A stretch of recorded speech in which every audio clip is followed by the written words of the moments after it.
Hello, I'm Pastor Hilly. Thank you for joining us for Faith Lutheran Church's Adult Forum series. We're calling this episode, Creating the Show. But before we get to our special guest this week, a brief reminder that during this time of social distancing, there's wonderful ministry coming out of the community that we call Faith Lutheran Church here in Whitehall, Ohio. Ministry that includes this very podcast. If you would like to support the ministry of faith financially, please find the link labeled Giving in the description below. And now, on to our episode. Joining me today is a very, very special guest. He's an amazing singer-songwriter. His band, American Aquarium, is one of the hardest working bands I've ever had the pleasure of meeting. He's a diehard NC State Wolfpack fan and one of North Carolina's favorite sons. It is Mr. BJ Barham. BJ, how are you, sir? I'm doing good, man. Thanks for having me on. Absolutely, I appreciate it. How is this socially distant life and world treating you and yours? It's weird. I think everybody is going at the same time, so I think that's the only normal part of it, is that we're all having to kind of go through this together. I haven't been. My last show was January 30th, so I've been off the road going on a year. But silver linings and all, I've been able to stay at home with my wife and my 2-year-old daughter. And really just kind of maximizing family time. And that's been a lot of fun, being here for all those little moments that I used to get from FaceTime and pictures. I'm actually living it real time. So that's one of the positives that come out of this negative. Yeah. You know, when I think about just like how I became aware of you and what you do with the band and that sort of thing, the first show was, you guys opened for Drive-By Truckers. It was September 2009. I'm pretty sure you guys were playing on a flatbed truck in front of the Lincoln Theater there in Raleigh, North Carolina. And pretty much, that sounds about right. Yeah. And that was, again, 11 years ago. And what I noticed following the band is that I don't know if I can name another band who spent as many, days on the road or miles in the van as you guys did. But you really built American Aquarium by logging huge amounts of road miles, playing everywhere to anybody who would listen. I think I've seen you guys play 7 times, and every time it was in a different state. That's awesome. And it was at Billy's Ice House in New Braunfels, Texas. I want to say it was during a Burn, Flicker, Die. And I went up to Bill Corbin, and Bill looks at me and he goes, "I feel like I know you from somewhere." And I'm like, "Yeah, I've seen you in 5 states, but I'm never in the same place." Right. But that's the best. That's the best. That being said, tell me what did a normal year look like for you as a singer-songwriter, touring musician, doing everything you do in a pre-COVID world?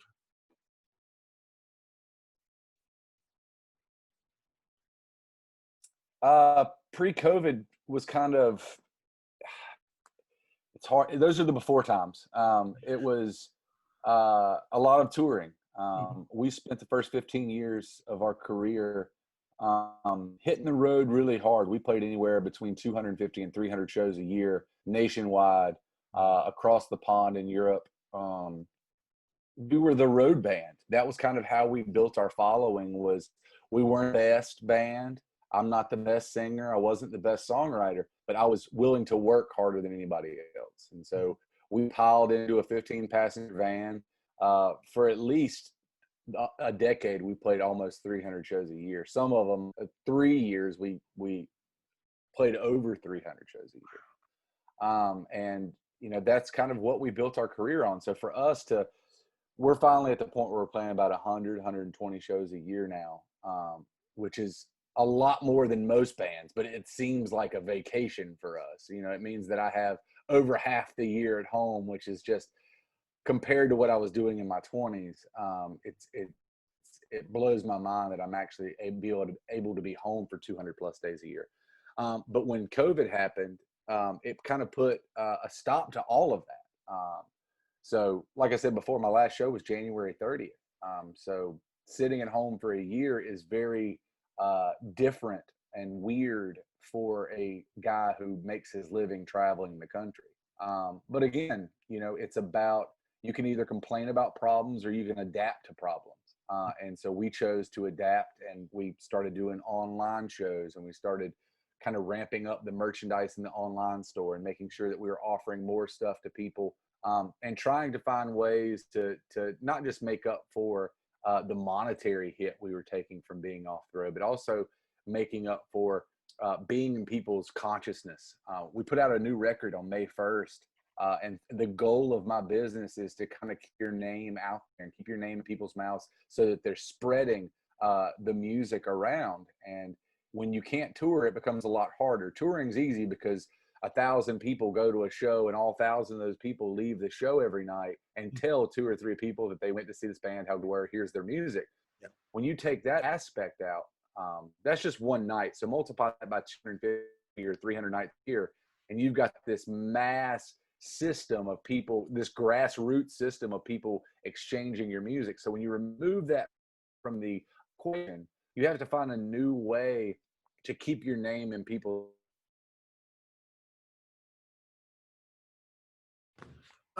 So you were saying that, in the before times, you're talking 300 plus shows a year, and now, I mean, as the band picked up, you 120, 150 shows a year, again, puts you at home.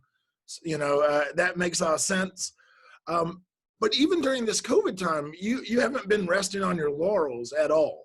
I mean, I was trying to do my homework on this. All right, since the shutdown, obviously in May, you guys released Lamentations, amazing record, just great job on that, just great job. Thank you. Yeah, you staged were part of the Sad Song Revival shows. You did the Me and Mine shows. The band recorded live in Athens for a few nights down there in Georgia. You've done something I've really appreciated on Instagram, your COVID covers, which the Wallflowers cover of 6th Avenue Heartache, man, I didn't realize that song slapped that hard until it was like, I heard that cover and bought the vinyl. I'm like, I do not remember this song like just slapping that hard, and just amazing. And you even have some socially distant shows coming up in December in Oklahoma and Texas. Yeah, it's, when COVID hit, and when any kind of crisis hits your life, you have 2 options. You can either complain about the problem, or you can adapt to the problem. Mm-hmm. And so we adapted. We learned that if we couldn't go out and spread the news through live shows, that we had to do other stuff. And so that comes down to online shows, ramping up merchandising, finding a way, like me and the boys got together in Athens for a week and played 5 of our records start to finish, 5 HD cameras, studio quality audio, trying our best to make the experience as good as we can for our fans. Mm-hmm. Nothing is going to replicate the feeling of a live show. There is a transfer of energy between human beings that can't be replicated through the internet. We can get close. We can make it sound really good. We can make it look really good, but there is nothing like being there and directly transferring energy. That said, we have done everything we can to try to stay in touch with our fan base. The covers start, I think I was like a lot of Americans, and I thought that this thing was only going to last for 2 weeks. Yep. And so, the first 2 weeks, I played a show every single night, like an online show, just to try to keep people's mind off of what was going on outside. And then I started doing a cover every single day. But then, 50 days in, I've done 50 covers, and I was like, okay, we got to put that on a break. And then I went to a twice a week show, the Sad Song Revival. I did Wednesday nights and Sunday nights. Just trying to keep the fan base engaged, try to stay creative.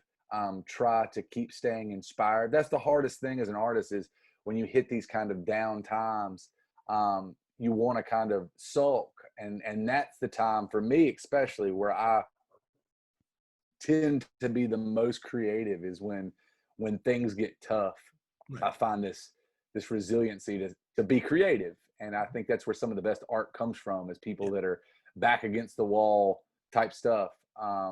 Sure, there's a few songs about unicorns and rainbows and sunshine that everybody loves, but for the most part, the music that touches me, the music that speaks to me, is music about the hard times and Yeah. how you get through those hard times and persevering through things. And so that's all we're doing, just trying to find a way to persevere. And I think that especially because I was in the same boat. I'm like, all right, cool. This it's Yeah. COVID. It'll be here for 2 months. We'll be fine. And then the longer it goes, and the longer, things like social distancing, which are so necessary to kind of quell the spike and whatnot. But then when you're not engaging with people, when you're not around people, that's a really isolating and lonely existence for so many of us, where, that I sit on Zoom 8 hours a day, but I'm never in a room with people, right? Yeah. And I think a reality between what you do and what I do is that the lifeblood of it is that live event.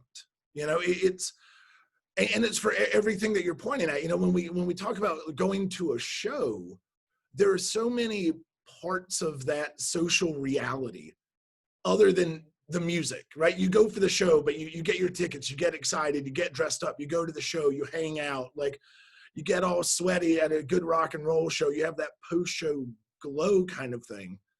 Yeah. And, with church, it's the same thing, right? You get dressed up, you go there, you reconnect with your friends. So to try to recreate that merely by, here's a camera in a living room, okay, you may get the content, but you're really missing out on everything that makes those experiences community building, which is, I think, what we're so desperately grasping for in our socially distant world, right?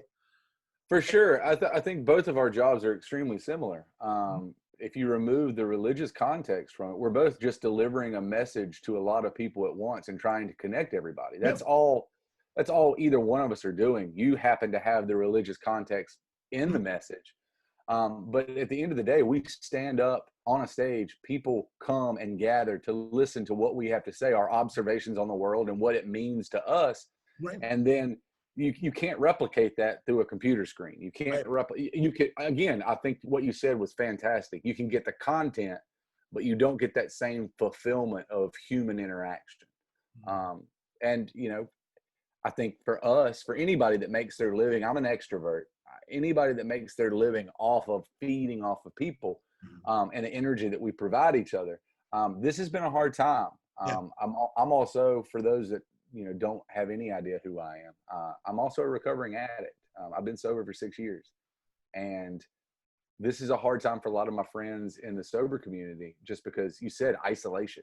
When you remove yourself and you put yourself isolated, that's where the vices creep in. That's where the dark times start creeping back up over your shoulder. You can't go out and hang out with a support group. You can't go out and hang out with people that are going to keep you on the right track. So it's been a really hard time, not just for extroverts, but also for addicts. So it's just been a weird time, and trying to keep my mind off of all of the bad stuff that's piling up in the corner and trying to focus on the light ahead, trying to focus on getting past all this and getting back to that thing that keeps me centered, which is interacting with people. Yeah.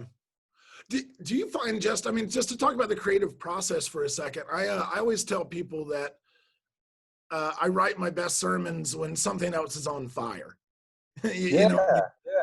And I always said, I got to find my way into that dark place, and I got to write myself out of that dark place. And for me, that's my creative process, just as a preacher and as a writer on that end. But then, psychologically, the bad end of that is needing to get to that dark place to write myself out of, Yeah. Which is a hard enough it's a weird way to chase the muse to start with. But that's typically balanced out because I go through that process. And then, on a normal week in a non-COVID time, then, you got the friend groups and, the people I hang out with and all that sort of thing. But to constantly go into that really dark place and to not have that extrovert opportunity to plug in and kind of get out of my own head, you know what I mean? To me, I think that's been the hardest creative challenge. Because again, it's okay, I'm getting that content, but I'm not getting that community on the back end of it. Yeah, for sure. The content with no connection is extremely hard. Yeah. But it's it's one of those things where like I've spent, and you do this, anybody who's done something for a long time, it's a craft. I don't care what, it doesn't have to be woodworking. You know, anytime you apply yourself to a occupation, it becomes a craft, and you try to get better at it, and you learn the tricks to get better at it. You learn. And so the first couple times I tried to go to that dark place, I felt like I had to actually be in the dark place. And I felt like I had to actually embody the dark place. And so as I've grown older and as I've learned how I can sink into it, get what I need, and then safety eject out of it and write about what I'm writing. And so, you know, as an artist, you think a lot of times you need the substance abuse, you need the, you know, insert whatever you want to into the sex, drug, and rock and roll thing. It's like you need to be a shattered person to be able to write great music. And what I've learned is yes, I think you need to understand loss, and you need to understand how heavy and dark the world can be. But I also believe you need to be able to rappel out of it, and you need to be able to. I look at it like a really weird cave that I can just drop into, be inspired, and then get out of. Oh, wow. So let's talk about, to take a step further down that road, putting together like Setlist after 15 years. You know, you putting together a set list. You know, set lists are always a, you know, a conversation with the audience, right? Or like getting the crowd to that boiling point, right? Yeah. But when you sit down to a sad song revival or a Me and Mine show, so you're sitting at your kitchen table, like how is it to prep yourself for a show that's you singing into a camera or a laptop, or like you and the guys in Athens with a studio, but no audience, especially for like your band that really thrives and does such a great job of making that connection? Yeah, it's, you know, after 15 years of kind of mastering connecting with an audience, to have to do it in front of nobody is hard, but you have to muster. I know what it feels like when I'm connecting with an audience. So at a certain point, it becomes muscle memory, and it's amazing what you can do. And I've learned this just in the last year through doing these online shows. Is I can almost, I'd say I'm probably 80% at getting back to the place where I am standing on stage. I can go through the feelings, I can go through the emotions, I can go through the conversation, and I try my best to be, I pride myself on being able to connect with people, especially when they're 5 feet away. I don't feel like there's too many people I can't find common ground with and then connect with them as a human being. But online, I try to, it's imagination. It's closing your eyes and seeing the 1,000 people out there and seeing the people reacting to the songs and having that conversation, even if it's a one-sided conversation, this rhetorical conversation you're having with the little green light at the top of your computer. It's weird, but it's the only option right now. And so instead of complaining about it, you know, I'm trying my best to overcome it. I'm trying my best to use the tools at my disposal to make this thing happen. And so, you know, the online shows are weird, but it kind of helps that there's like a lot of artists don't like to keep the comments on because it's extremely distracting. Like when you're playing a show and you just see this kind of scroll, and a lot of people like to look over, and then that's the minute you forget the chord or you lose your spot in the middle of the song. Because what you're doing is you're reciting 3.5, 4-minute monologues one at a time. If you look at other words, some people just don't have that kind of dexterity, that mental dexterity to do that. But I love keeping them on because I feel like it's the same, you know, the guy who yells out the song he wants to hear, the guy who like is overly like overtaken by the music and lets you know the whoo kind of thing. Like I look at the comments as kind of a live, it helps me get into it. And a lot of artists cut the comments off and they don't like to see the comments. I thoroughly enjoy the comments because just like with a live show, that's how I build the chatter with the crowd. You know, if somebody yells out something obnoxious, most people ignore it. I bring them into the show and either talk to them about what they want to talk about, or I embarrass them if they talk about something I don't want to talk about. Right. Which is part of it for me. It's as a fan of just the art of stand-up comedy, Mhm. I take a lot of pride on the banter in between songs at our live show. Like the band cooks. We have a really, really great rock and roll band, Mhm. but there's also these moments of humanity in between that, which is humor and community that I try my best. Some nights they don't land at all. Some nights the jokes don't land. Yep. Some nights the stories don't land. But when they do land, there is a magical connection that happens that's outside of music. It's just human beings talking and laughing and finding common ground. I think that's a beautiful thing. And so that's the thing I can't wait to get back to, Right. but I try my best to find those little crumbs of it in an online setting. Yeah. I I did a podcast with a friend of mine a couple weeks ago who's a tour manager out of New England, and she brought the point that if you go watch a DVD of your favorite live show, like whatever it is, Springsteen live, U2 live, whatever it is, you're voyeuristically watching the connection between the musician and the audience that's then and there after the fact. Yeah. And how quintessentially different that is from watching a home show or a live stream show, because you're not watching that interaction, and that kind of Exactly. shifts that responsibility to the musician, because then that's on you to reach through the internet. Yeah, I've watched a lot of online shows, as many people have Yeah. throughout the last 8 months, and a lot of people that I really love their music just aren't good at talking to a screen. They Yeah. aren't good at relaying that energy. Yeah. And like I said, it's anything's a craft. You have to get good at it, and the only way to get better at something is to continuously do it and learn what is working and what's not working. And so that was the great thing for me is before this, I was doing live shows probably once every 2 or 3 months on the computer, like the live stream show. Mhm.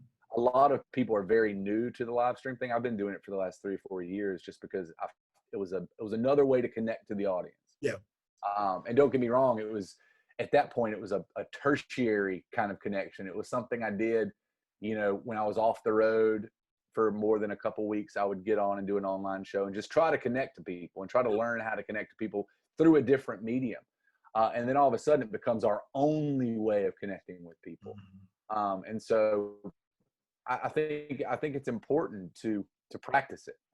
It's nobody's just good at talking to a screen. Right. It comes with getting comfortable, seeing yourself talking, hearing yourself talking. Yeah. But again, it's like when you watch those music DVDs, you put it very clear. It's you're dropping yourself in and watching that interaction, but you remove the crowd, and it's a different ball game. It's a totally different ball game when there's no crowd there. And I think it takes a special kind of artist to still be able to connect with nothing there. To be able to kind of summon that fire with no spark is extremely difficult. Yeah. And I think that's what all of us are kind of striving to do. Like some of us are better than others, but at the end of the day, that's what we're trying to do. We're trying to conjure fire with no spark, and Right. it's hard.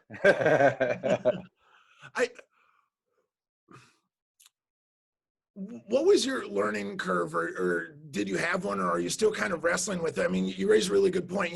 Live show in between songs, a little bit of banter, you land a couple jokes, you try to land a couple jokes, but either way, like in the live event, if you shoot a joke and it doesn't land, you got, there's that instant response there, good or bad. Or lack thereof. I find that, again, I stand in an empty sanctuary and try to record a sermon or that sort of thing, or I'm doing like church via Zoom, and I write a joke into a sermon and I try to land it, and I'm like, there's no instant response, and then in the back of my mind there's always that fear that, oh no, don't tell me the internet connection dropped as soon as I hit the punchline. Yeah, exactly. It's one of those things where you have to trust, like what you do, what I do, what any deliverer of a message does, is we learn how, like a good poker player, we learn how to read people's faces. We learn how to read. And as soon as I'm talking, I don't even have to get to the punchline. I can tell if I have you or not. Yep. If I'm talking to somebody and I'm looking down at the faces in the first couple rows and I'm telling the story and I'm luring you in and I'm kind of getting up to the top of that hill before I let you free fall down and laugh or be sad or some nostalgic memory comes back. But before I get to that top, that pinnacle, you can tell on someone's face if you have them, if they're with you. And when you're, and then when the punchline delivers, it's that immediate response of, I had them, I knew I had them, and there it is. Boom, fulfillment. Awesome. I landed it. That doesn't exist right now. That doesn't exist through this medium. And you're basically throwing what you think is good content against the wall, and it's not bouncing back immediately. Right. Like it might bounce back 3 hours later through a comment on the posted Facebook message. Like, it's not, it used to be in the before times, instant gratification. It was this immediate recoil. Like you throw something out and almost simultaneously it bounces right back at you, and you get that rush, that feeling that we need as people who feed off of other people's. It's communicating. Yeah. It's like, it's the feeling of texting somebody and then them waiting an hour to text you back. It's like, it's like, it's almost not as good. It's like when you 2 days later, when somebody watches it for the first time and then comments on it, you're like, I wish that had been there immediately, like at a live show. Yeah.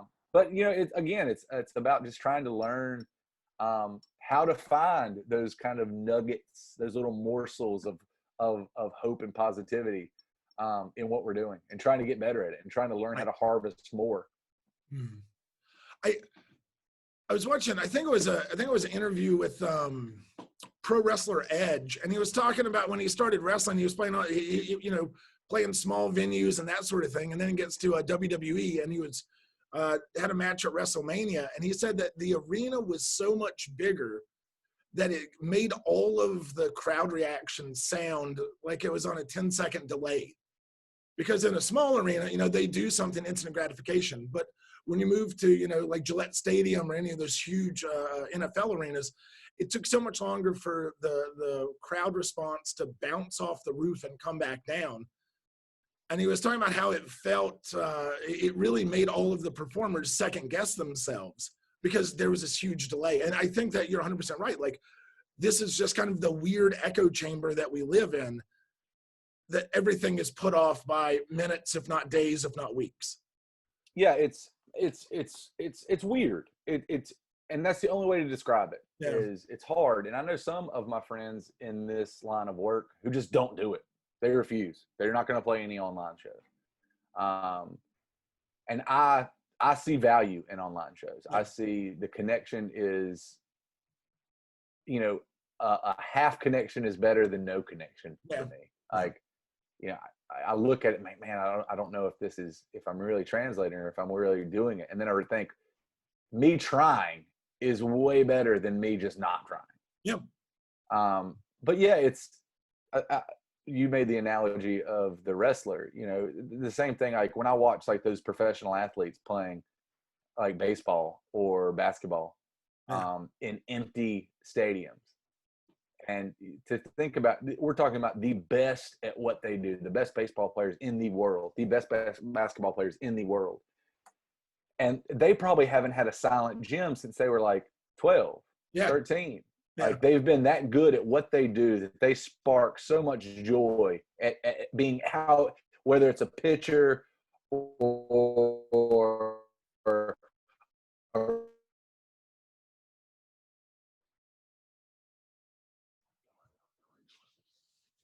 ever since they've been in a situation like, hey, I need to do what you've done for the last 15 years really well at a high level, but with nobody watching.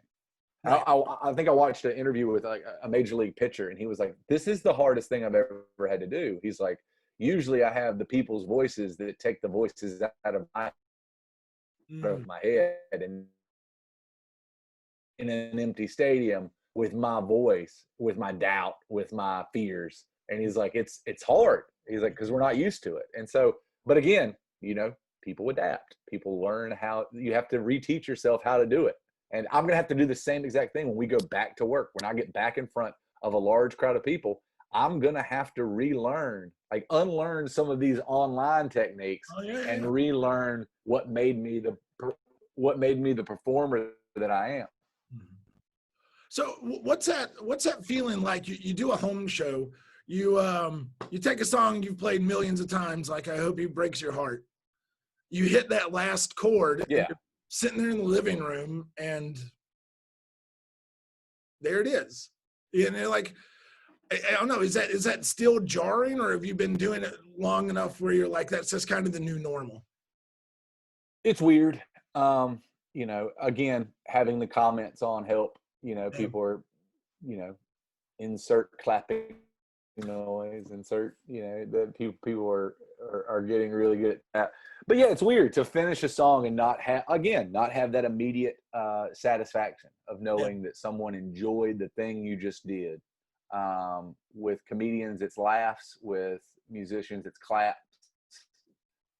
You know, it's weird, but again, it was only weird the first time, and then the second time was a little less weird, and that's weird. Yeah. So, and we were talking a little bit about this earlier when we talk about all the different parts of going to a show, from being in line to the social aspect to meeting musicians to et cetera, et cetera. And seeing, you've always, from every show I've been at, you've always been really hands-on with fans. Like, people show up, you always take the time to come out and, you know, sign things and take pictures and that sort of thing. And even, I mean, talking about like the road trip to Raleigh, I always saw the road trip to Raleigh as like your love letter to the crowd from a guy who just loves that city, B, live music, and C, being part of that crowd. Yeah. Aside from the shows, like, what other ways are you guys like connecting and holding that American Aquarium community together? I've always been extremely vocal on social media. And, you know, I'm the kind of guy that always responds to the messages. I'll always tweet back. I'll always like stuff that people post about us. Just those little tiny nuanced things that don't take anything extra out of my day. Just to let people know that I'm listening, and let them know that I'm here for them, let them know that I appreciate them. You know, it's the same reason I still run my online store. And every time somebody buys something from my online store, I write them a thank you note, like a handwritten thank you for listening, thank you for supporting what I do, sign it. And it's amazing how little steps like that, at the end of the day, what people have to realize is musicians aren't this kind of untouchable, mystical unicorn of a creature. We're human beings. Yeah. And human beings appreciate being treated like other human beings. And so I think that when you take that extra second out of your day to let someone know that you're not just something that's up on a pedestal, you're one of them, you appreciate what they're doing for you and your small business, which at the end of the day, that's all a band is. A band is a small business. We just happen to write our own jingles. But at the end, you know, we're a small business. And so when you take those extra steps, it's the same reason mom and pop stores that have been open for 70 years and are still competing with Walmart are still operating. It's because they go that extra couple miles to make sure that, you know, that we appreciate. You could spend your entertainment budget anywhere in the world, but you come here and do it. And we want to say thank you.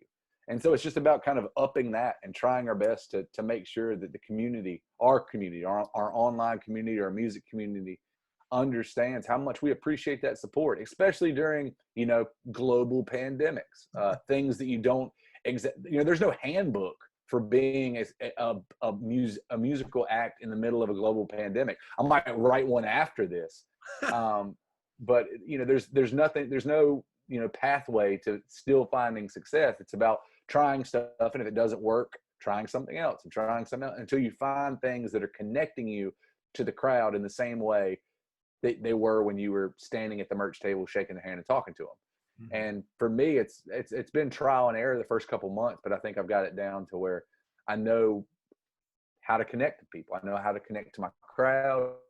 And so it's just about trying to do that. And 10 months in, trust me, it gets hard after a couple of months, it gets, everybody wants back to shows. And so next month, beginning of December, I'm going to do a couple acoustic shows out in Texas, like these big theaters, doing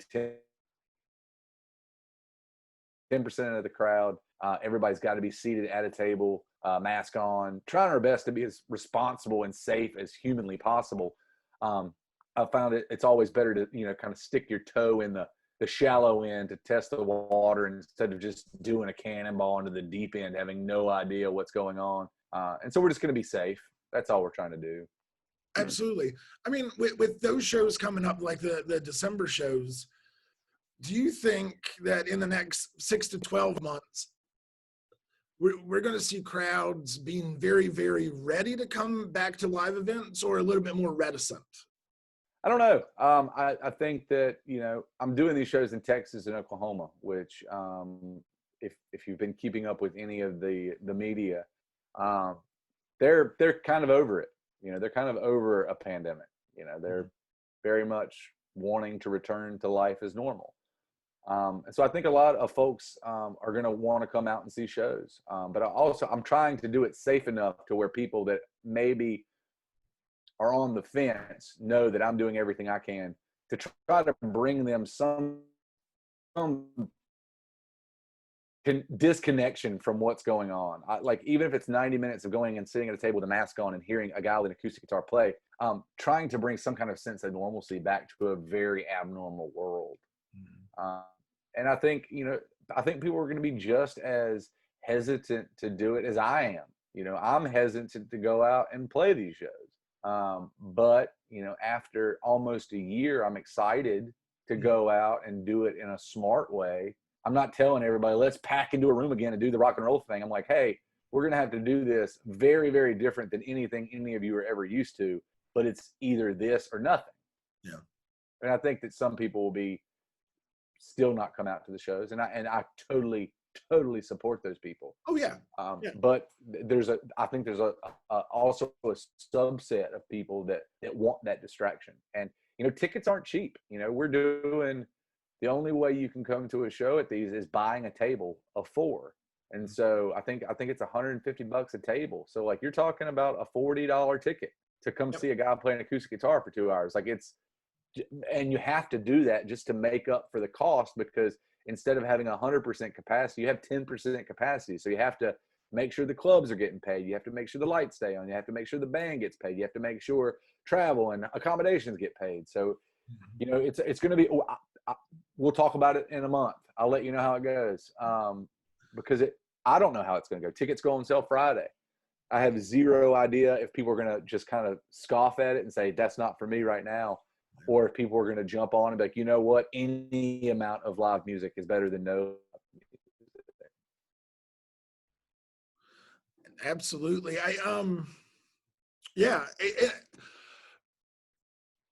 I think people really don't understand like how much goes into the background of any gig when you start talking about making sure that the house gets paid and the band and the travel and all that. And then when you look at the sliding scale of how many people can be in a venue, like all those costs are still there, and yeah, the cost is still there. You're just taking away 90% of the revenue. Yeah. And you still have to pay security. You still have to pay the guy in the ticket box. You still got to pay the venue for hosting the event. You still got, there's still a lot of people that have their hand out at the end of the show, but there's 90% less people at these shows. Like Kane's Ballroom, for example. I'm playing one of the most legendary venues in the state of Oklahoma. The house that Bob Wills built. It's a 2,000 person venue, and there's 150 seats. Yep. So I'm still having it still costs the same amount to do a show in that 2,000 person venue, whether it's full or whether one person comes through the door. Those costs are set. And so when you only have 10%, you have to up those prices just to cover everybody's cost. And so, we'll see how it goes. Like I said, I might fall flat on my face and walk into these rooms and play in front of 20 people. But at the end of the day, I'm going to be pretty excited because I still get to play in front of 20 people. So we'll see how it goes, though.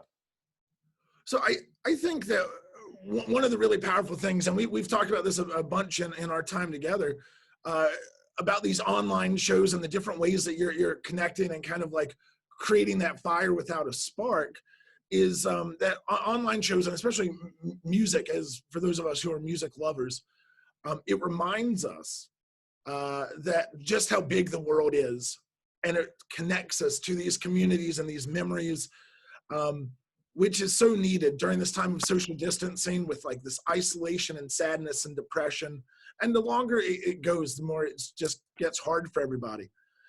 That being said, for music lovers who are listening to this, 2 questions. 1, 3 artists we should check out.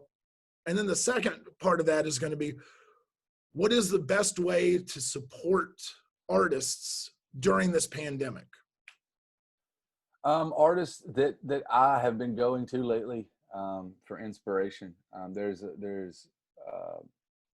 female singer-songwriter out of Nashville named Katie Pruitt. She put out this record called Expectations. It is an absolutely perfect record for the time. It's a beautiful record. It's a dark record, but it's a really, really, really great record. Also, one of my favorite bands, a happy band, a band that makes me smile, a band that takes my mind off of the nonsense of the world, is a band called South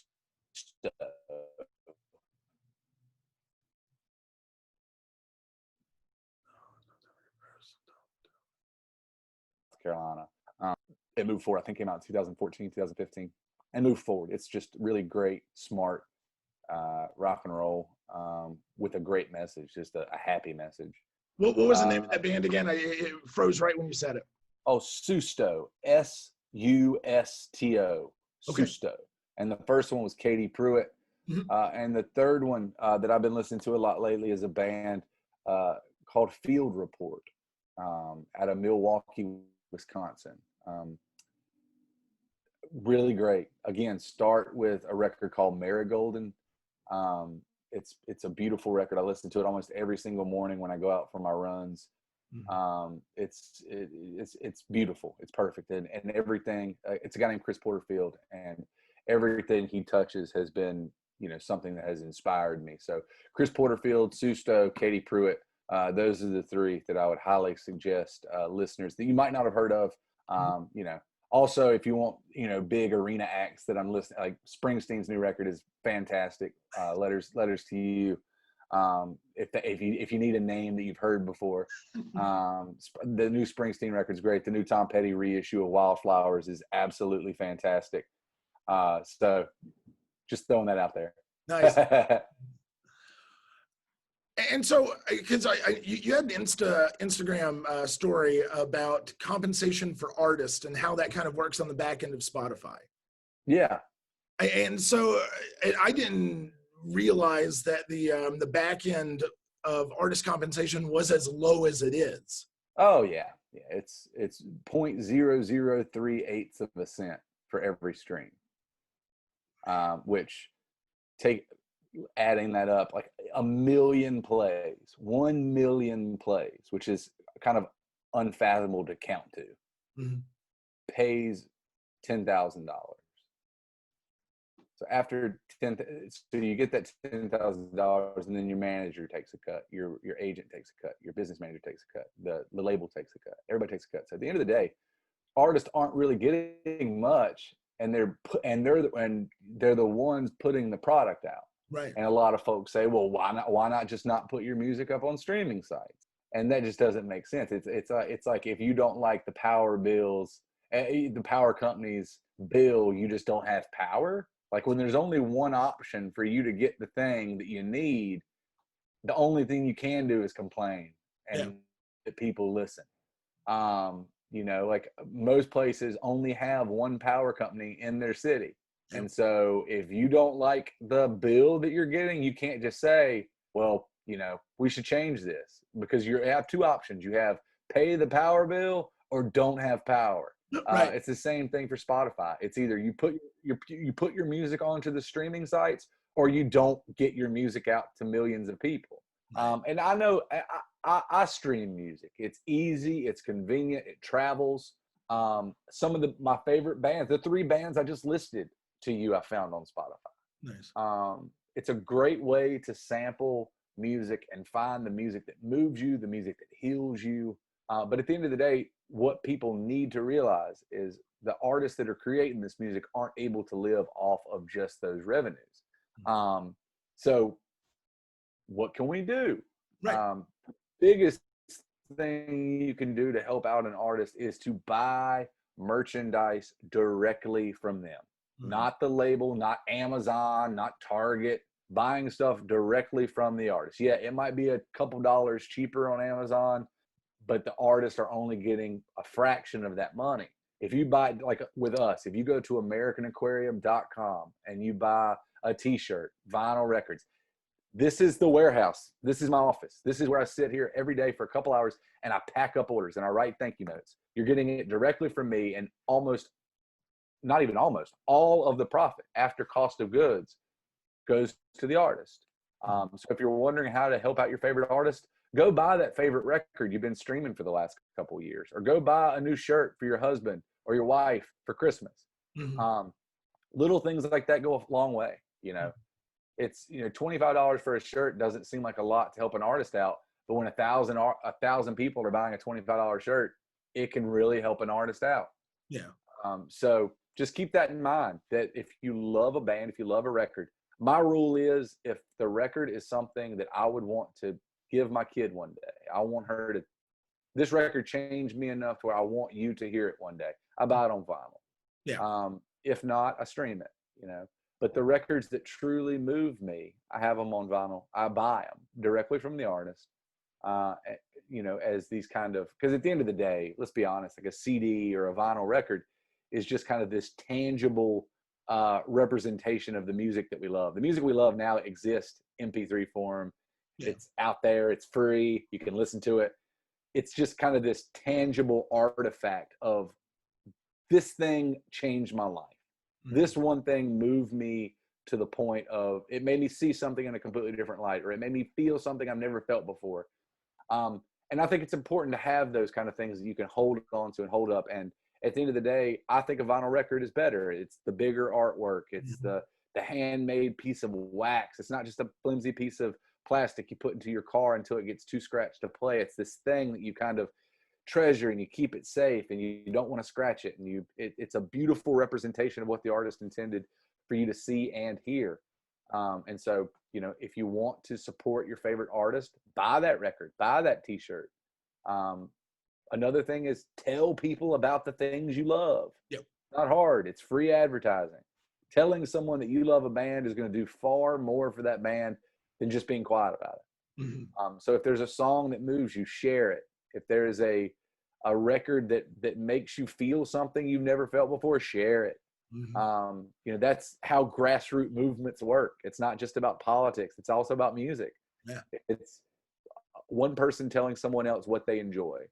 And I try my best to do the same thing. If I find a song that moves me, I post about it. And, it gets sent out to, 60,000 people on Instagram, and hopefully, 500 of them feel the same way I do, and they go and buy that record, and it helps out an artist that I truly am inspired by. And we just keep that ball rolling. Nice. I was at a show probably 20 years ago, and the guy playing, my buddy Stephen Kellogg, he told me. Yeah, Stephen? Stephen's great. Great. I love his music. He was playing here, in Columbus, and we were having a conversation, and he goes, "Yeah, man, if you buy our record at Best Buy, we maybe see $1 to 70 cents off the back end of it. If you buy that CD here at the venue, we see $10 off of the $10, and it goes in the gas tank." And that's just one of those things that I have repeated every time I've taken a friend to a show. And I'm like, I'll get your tickets, but buy something else there, because, we want the artist to come back around, Well, BJ. Yeah, for sure. Go ahead. Speaking of that, the last time you played Columbus, Ohio was December 12th, 2019. You played the Rumba Room right up about not too far from where I'm sitting. I know the American Aquarium was scheduled to play Scully's later this year, which I was very excited about, but then COVID got in the way and wrecked everything. But I am very excited to welcome you guys back to Columbus. Whenever the wind blows you this way. And I just want to say thank you so much for your time in this conversation today. I'll include a link to AmericanAquarium.com in the description below. Go see what BJ and the guys are doing. They got some great shirts. You just released your first 2 records and live in Raleigh, all on vinyl, right? You did Bones. Yeah, we did Bones, Antique Hearts, and we did Live in Raleigh. So now our entire catalog, all 13 records, are available on vinyl records. So it's the first time we've ever offered everything on vinyl. Another one of the silver linings of COVID has given me enough time to collect all this stuff and have it remixed, remastered, repackaged, and available for the first time ever on vinyl. Nice. Yeah, so I'll put that link in the description below. Go check that out. For people who haven't heard it, the new record that came out in May, Lamentations. I would love to do a podcast where I pick your brain on what I consider the theology and theodicy of the songwriting of BJ Barham, but we can do that later. We as someone who was raised in the faith, it tends to permeate through my songwriting. We won't get into where I stand on things now. It's a very convoluted theology that I have, I believe.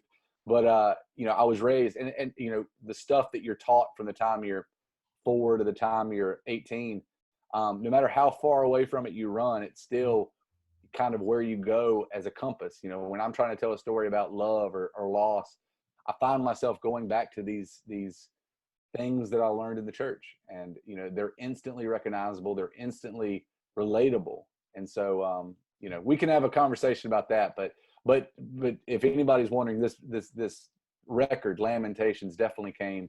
I was inspired by the book of the Bible to write this record. So there's I was thinking this the other day because I was driving around listening to Rockingham on repeat, and there's a great line in Road to Nowhere. I want to say it's the end of the last verse. I'm a wicked man. My path is dark and sinful. And then there's a line, but for her, I would sit down and sing an entire Baptist hymnal. Yeah. And when I heard that, what it reminded me of is that great Nick Cave song, Into My Arms, where the opening line is, I don't believe in an interventionist God, and I know, honey, that you do. But if I did, I'd ask him not to touch a hair when it comes to you. Yeah. And I was like, this is like the North Carolina equivalent of my favorite Nick Cave line. Yeah, there. If you listen through the whole catalog, at least once or twice a record, a biblical reference comes up, and it's sometimes it's subconscious. I don't do it to make sure we keep the religious crowd, the evangelicals.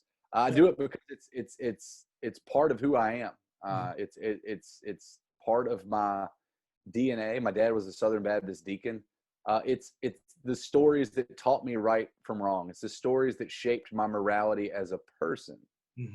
And so I try my best to write pretty honestly, and sometimes that's just what comes out, is these kind of biblical metaphors.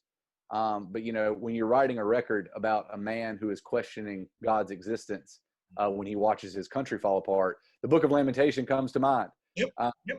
When you're watching Jerusalem fall to Babylon, it's hard not to find these direct correlations between 2020 America in that book. And so that's where that entire record came from, was the idea of the things that we lose as human beings, the things that test our faith.